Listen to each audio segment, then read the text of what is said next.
Hi കൂട്ടുകാരെ, സെൽവംസ് വ്ലോഗിലേക്ക് ഏവർക്കും സ്വാഗതം. എല്ലാവരും സുഖമായിരിക്കണമെന്ന് ഞാൻ വിശ്വസിക്കുന്നു. അപ്പോൾ നിങ്ങൾ ലാസ്റ്റ് വരെയും വീഡിയോ കാണണം കേട്ടോ.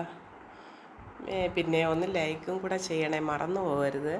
മിക്കവരും ലൈക്ക് ചെയ്യാൻ മറന്നു പോകുന്നെന്നാണ് എൻ്റെ വിശ്വാസം. പിന്നെ ആദ്യമായിട്ടാണ് എൻ്റെ ചാനലിൽ നിങ്ങൾ വീഡിയോ കാണുന്നതെങ്കിൽ ഒന്ന് സബ്സ്ക്രൈബ് ചെയ്ത് സപ്പോർട്ട് ചെയ്യണം കേട്ടോ കൂട്ടുകാരെ.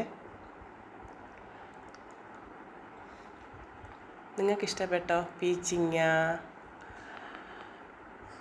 പാവയ്ക്ക, മീറ്റർ പയർ, ചീര, പച്ചച്ചീരയും ഉണ്ട്, പപ്പായ, ഏകദേശം വേണ്ടുന്ന എല്ലാ പച്ചക്കറി ആയിട്ട് ബന്ധപ്പെട്ട എല്ലാ കാര്യങ്ങളും ഉണ്ട്. എന്തായാലും കൊള്ളാം കേട്ടോ.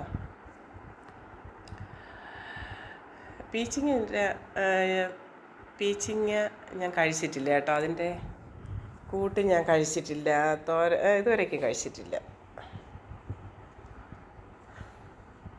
എന്തായാലും ഇനി മാർക്കറ്റിൽ പോകുമ്പോൾ കാണുമെങ്കിൽ വാങ്ങണം.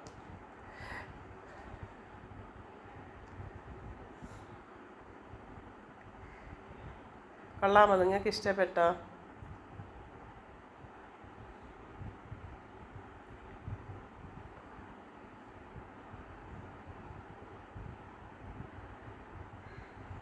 രാസവളപ്രയോഗം നടത്തിയിരുന്നെങ്കിൽ കാളെല്ലാം വലുതാവുമായിരുന്നു.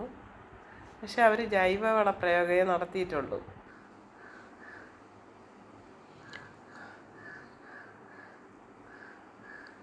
എല്ലാം നല്ല രീതിയിൽ തന്നെ അവർ കൃഷി ചെയ്തിരിക്കുന്നുണ്ടല്ലേ.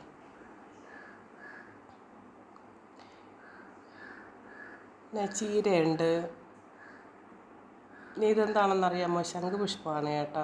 ശംഖുപുഷ്പം എൻ്റെ ചെടിയാണ്.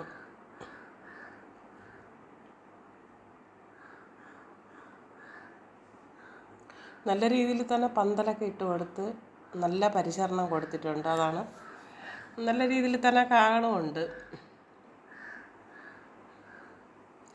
നമുക്കിതിൻ്റെ അടുത്തൊക്കെ പോയി നിൽക്കുമ്പോൾ എന്തുമാത്രം ഒരു സന്തോഷം തരും അല്ലേ? മനസ്സിന് നല്ല ഒരു സന്തോഷം തരുന്ന നിമിഷങ്ങളാണ്. നമുക്ക് ഒന്നട വിട്ടൊക്കെ ഇതുപോലെ പയർ പറിച്ചെടുക്കാം.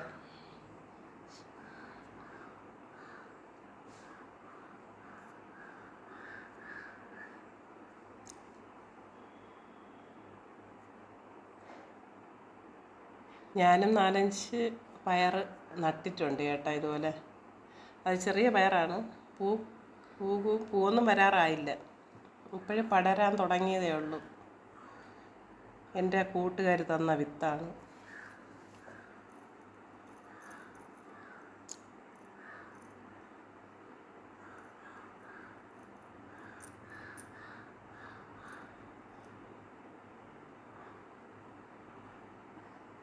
ഇന്നത്തെ തോരനായിട്ടുണ്ട്. അത് തറയിൽ മുട്ടി ഇരുന്നത് കൊണ്ട് നീണ്ടു പോയില്ല. ഇത് പീച്ചിങ്ങ എന്ന് പറയുമ്പോൾ നല്ല നീളത്തിൽ വരുന്നതാണ്. അത് തറയിൽ മുട്ടിപ്പോയി.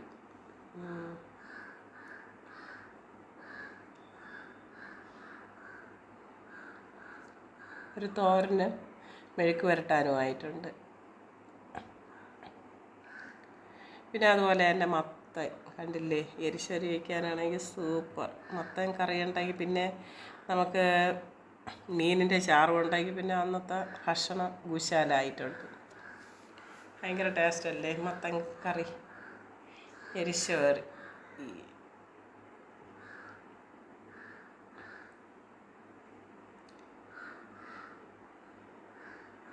അത് നിറയുണ്ട്.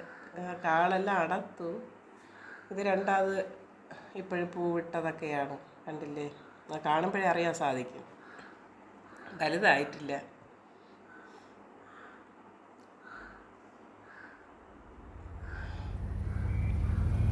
അടുക്കള ആവശ്യത്തിന് വേണ്ടിയിട്ട് ഇതുപോലെ വീട്ടിൽ തന്നെ കൃഷി ചെയ്ത് എടുക്കുകയാണ്.